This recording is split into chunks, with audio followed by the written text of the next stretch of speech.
How you going?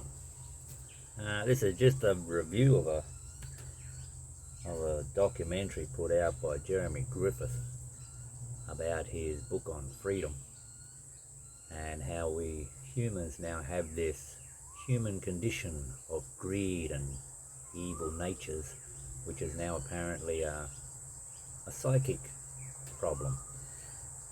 Uh, Look, I had to listen to the interview on it. Gotta tell ya, opened my eyes. I honestly never thought someone could talk so much bullshit and have so many people believing in it like, oh, this is the greatest thing on earth. Because I don't know where you're doing your homework, bro, but Jesus, I wasn't taught at school that my aggressive, mean, narcissistic nature was part of any gene. In fact, I never got told I was mean and narcissistic and all value on property and all that kind of shit to start with. I wrote down some notes just so I can get this squared away for you. Firstly, I never mean bone in my body. I don't think I've ever really caused a problem. I've always tried to solve a problem. I'm always a positive type of guy. Yep, I've gone through some stressful, negative times, but I think I have to go through those things in times, sometimes to learn to be a better person in how I manage myself and grow inside. And it allows me then to pass that knowledge on to other people who might be going through hard times. And it's just a fact of life. Life's like an ocean, you know, you get a wave high and you get a good time, then you get a low and you get a tough time, and then you get another high, good time. That's just life. Get used to it. It's not a human condition. I can't dictate that. I can't dictate what the earth puts on, pressures on me for whatever. In fact, most of the pressures put on me are usually put on by someone else, so I got no hard feelings to them. Like, I don't want to deal with them, I just don't talk to them. I don't think it's a human condition of a psychic that says I'm greedy, selfish. I just don't believe any of that bullshit, to be honest. You got too many words of negativity. I listened to all your words. 90% of them were negative to the human race. You had like 2% of fucking words that were actually positive. Yet every single word you said has a positive opposite. So as good as someone can be good, they can be evil. It's not a human condition whether we choose to be evil or good. That's just whether you want to be an asshole or a good person. It's your choice. It's not a... Some people are pushed into that environment due to their upbringing, and some people fall into that environment because they got friends who have decided to go down stealing shit instead of going out and working because they're lazy, or because they think they have rights to this world that are just rights given to them by some higher power that they don't want to be a part of the system, as they call it. Look, I don't give a stuff about the government system. You know, I pay my taxes, I do my job, I come home, I live an easy life, I don't stress too much. Sometimes a little bit because of workload, but that's about it. But everything I heard on your question and answer time, I can't fathom people listening to you and going, yes, he's the almighty answer to the human condition. All I got out of it was, mate, I don't know what medication you're on, but you need to take a step back and get off that medication, go dry for a few months and start getting your fucking head into the real world, because you're talking fantasyland shit. Like, you spoke a story about a stork, and let's say we give this stork a bigger brain, and the stork's flying its migration trail up to wherever it was bloody well going, and all of a sudden the stork goes, bugger it, I'm gonna fly over to this island and have a look. And he goes over there, and then all of a sudden he's in conflict with his inner self, saying, no, you really should be over there because that's where everyone else has gone, because that's what we do. Oh Jesus, man, if that's the way you think, for real. So what, you're saying that if any animal changes its migrational path, therefore it becomes self-aware, then we're in big trouble, brother, because just about every animal changes migration path at some point, whether it be for environment, whether it be for overpopulation of people where it used to live, whether it be for better conditions for breeding. They all do. We had a mince whale up here on the Gold Coast just the other month. Like, they've never come here. Well, there's this whale's now got its own mind and gone, you know what? Bugger the minke whale tradition. I'm going to go to the Gold Coast and Then I'm going to trip up there to Cairns and have a cruise across the Great Barrier Reef because, you know what, I reckon it'd be a nice choice place. All the tourists seem to go there. You see the Aussies flying there all the time, and all the foreigners are flying there all the time. Well, bugger it, I'll go have a look too. It must be something special. So he's been up here kicking it back on the Great Barrier Reef, the poor bloody thing, self-aware. Got no girlfriend anymore because none of the others are self-aware. They're not here yet, but I bet you they're coming. You know, seriously, are you full of it? We had a crocodile up here in the Logan River. Crocodiles don't come down this far, ever. But, yep, there was a big crocodile down the Logan River many years ago. So what, he was also self-aware? Geez, poor bugger must be living down the Gold Coast now in Miami or something. Because he doesn't like it up the north, it's too bloody hot. So he's come down to Brisbane to the better temperature. So he's self-aware too. So if these animals are now becoming self-aware, oh, human race is in for a real hard time coming because these things are going to start protesting next out in the bloody ocean here and up on the streets. We're going to have crocodiles walking down Brisbane City with banners going, "Give us back our environment, you bastards." Man, you're so full of shit. Animals change migration all the frickin' time. Like they used to have fishing birds go to Nauru. They don't go there anymore because there's too many bloody cats and dogs. They go somewhere else. They're not deceased, they're not extinct, they're still there. They just don't go to Nauru anymore. We've got other animals that used to come to Brisbane, they don't come here anymore. They go further up the coast where it's less populated. They change for migration purposes, for the choice of food and for breeding conditions and away from people. That's pretty much why they migrate. So you're just talking crap. Just looking at my things here, you talk about what you got taught at school about, you know, where our aggressive and greedy nature comes from. I don't know where you got taught, bro, but I never got taught at school that my aggressive behaviour was from my ancestors. I never even got told I had an aggressive behaviour. In fact, all my report cards said kind, considerate and caring. I didn't even have an aggressive shit on my report card to begin with. I don't know where you got told or what school you grew up in, but Jesus, I don't know what you're talking about. You know, at the end of the day, that's just bullshit. And if you talk about your ancestral humanoid races that we've had before not being aggressive, damn, I don't know where you've been going to school. Mate, there was tribes that would behead the other opponent tribe. They were warring tribes all the time. Sure, you're right, within a community, within one community, they got on like a house on fire and they protected that community. But you go 50 k's to the west, east, north or south, that community, oh, they didn't get along. They used to steal their wives and kill the men and boys, and all that kind of stuff happened all the bloody time. It happened here in Australia. The Aboriginals did the same thing to each other. When the whites came, the whites and the Aboriginals had the same clashes. It's not about whether our old ways were any better than our new ways. Okay, we're not allowed to kill people anymore. That's why you've got aggressive. It's because you've got all this division amongst people that are like, oh, our race is better than their race. You know, we saw it in World War II. How many countries put up that we are the dominant race and we're going to rule the world. That's where it comes from. That's the old tribal line of thinking. You getting it? It's tribal thinking.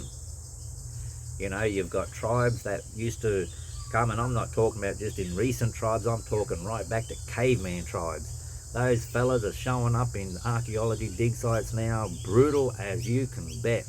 When the older humanoid type person was around and the new human species came along, the old ones decimated the new ones, but the new ones survived because their brain was different.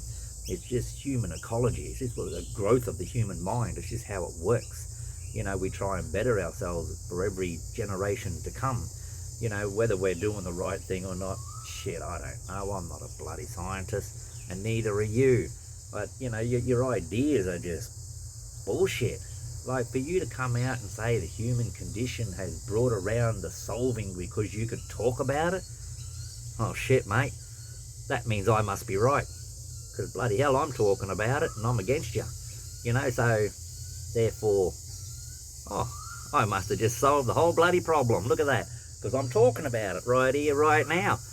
That's what you said. It must be solved because you're talking about it. Well, bloody hell, I must have solved it too then because I'm talking about it. Oh, wait a minute. Oh, shit, I forgot about that. I think it's called free speech. We got that here in Australia. You can have free speech. I can say what I bloody well like. Right or wrong, I can say it. Doesn't mean I'm right. Get in the picture, look in the mirror, ask yourself, you right? You can't say you are. That's bullshit. So I think your human condition and your psychic rehabilitation, what the hell is that? I don't think I need rehabilitation. What am I rehabilitating to? What are we going? Oh, let's go to the whole end of the scale. Let's rehabilitate the population so that we can have our one world order. That's what they want. You can become a slave like the bloody rest of us. I'm already a slave, so I don't mind. It doesn't worry me at all. It doesn't change my world. Might change yours a bit though. You might want to look into that. Anyhow, let's move along. I'm not here really for the world of you know, one world governments and scientists and bloody aliens, and bring them all on, I reckon. Have a go, why not? But seriously, you know, you're open and freely talking about it because you're in a land of free speech. Hello, look it up. God damn, you come up with some shit. And I can't believe you, really can't. So, you talk about my selfish, well, not, you talk about humans. I'm a human, so I think this relates. Competitive, selfish, aggressive behaviour was taught at school. Oh, hell no. I didn't find any of my teachers teaching me to be aggressive or selfish or abusive or greedy. In fact, I only ever heard about, you know, looking after your mates. That's what Aussies do, we look after our mates. I don't find any of my mates greedy, selfish and aggressive. I see some that are a little bit focused on themselves, you know, like it's all about me, how do I feel, me. I have a few of those, yeah, for sure, but you know, they're not aggressive about it. They're a little bit selfish, a little bit, but generally speaking, they'd still help you out if you have begged and pleaded enough. They'd come and help you. You know, it's just what humans do. We help each other. You know, we've got organisations out there, Red Cross, Blue Care, all these there's a whole billion across the planet, not just here in Australia, that are helping other people in the world. You know, and I've travelled to quite a few countries now, like all through Southeast Asia, Europe. Yeah, I've travelled a lot, and I got to tell you, out of all the people I met, I mean, I've been travelling since bloody hell 1992 actually. 1992 was my first overseas trip, and I think I've met two people that were not good. Like, one had some military history and still is very anti-US and thought I was a USA citizen, but after he found out I wasn't, he was friendly as you could imagine, bought me coffee every day. So yeah, there's some people with some issues about the wars, and there's some people that have issues about trying to steal your shit. I had a guy trying to steal my camera once, but after I put it in my jacket, took my gloves off and shaped up to him, he buggered off. But at the end of the day, you know, that's just life. Some people have money, some people don't, some people want it more than others. You know, you have the people that you refer to as aggressive, arrogant, rude, disrespectful, all that shit, usually are top end. And we're talking about the people in politics, we're talking about the people who have massive estates, we're talking about millionaires, billionaires, trillionaires.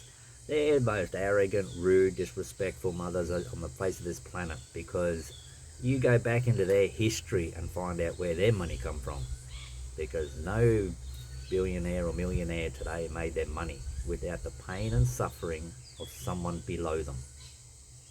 They stole it. They're all, a lot of them were thieves. They've taken someone's misfortune and turned it around to benefit themselves instead of trying to solve the person's misfortune. So the people that you're talking about, I can understand why you see that, because it's in your world. Your world has that. But out here in the general public, where we're medium to low income earners, it's not like that at all. We watch each other's back. We look after each other.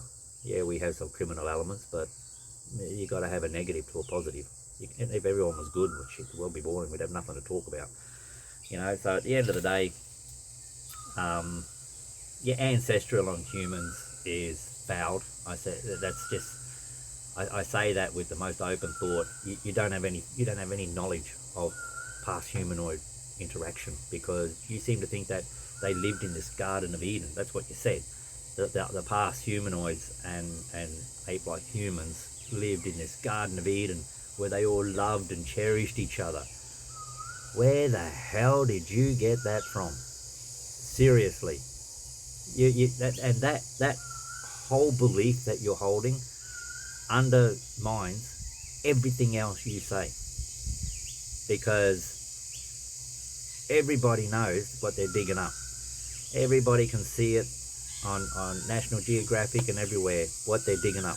Now, if even if we go back, there's even an island today, it still exists today, that we can't have contact with them, because if you do, they'll kill you. But within their society, within their little island, on what they're doing, they are nurturing, caring, looking after each other. But if you're an outsider, they'll kill you. And that's happened all the way through the Amazon, through the years. Like outside intervention, we had someone from National Geographic go to meet one of these tribes for the first time, got knocked on the head and killed. You know, so for you to say that they live in this Garden of Eden is bullshit. And if you think surviving in these Gardens of Eden is pleasurable and luxurious and just, you know, they wake up in the morning and dinners and breakfasts is on the table, lunches on the table, where the hell are you? These guys struggle every day to put food on the table. They struggle every day for basic medical needs for themselves that they're not getting from a pharmacy. They're getting things like the sap of the gum tree, which you wanted to kill, by the way, which is an anesthetic. You idiot.